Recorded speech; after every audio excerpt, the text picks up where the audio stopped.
আপনার শরীরে পা তলার থেকে মাথা পর্যন্ত যেখানে ব্যথা হোক না কেন, হাঁটুর ব্যথা হোক, গিটায় গিটায় ব্যথা হোক, এই তেলটা যদি আপনি মালিশ করেন হালকা গরম করে, তাহলে দেখবেন আপনার এই ব্যথা একবারে গায়েব হয়ে যাবে।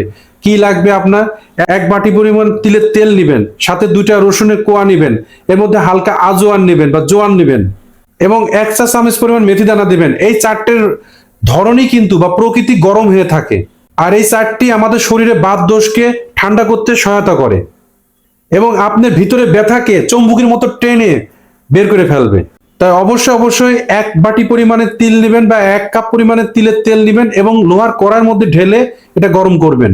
এর মধ্যে 2 থেকে 3টা রসুন কুটি কুটি করে কেটে বা ছোট ছোট করে টুকরা করে এই তেলের মধ্যে ঢেলে দিন। 2 চা চামচ পরিমাণ মেথি দানা ঢেলে দিন। 1 চা চামচ পরিমাণ জোয়ান ঢেলে দিন। আর এটা হালকা আছে পাকাতে হবে, মানে জাল দিতে হবে যাতে এটা পুড়ে না যায়। হালকা যখন একটু বাদামি বর্ণ হবে তখন এটা নামিয়ে নেবেন এবং ওই তেলটা আপনি সেই ব্যথা জায়গায় লাগাবেন, দেখবেন আপনার ব্যথা গায়েব হয়ে যাবে।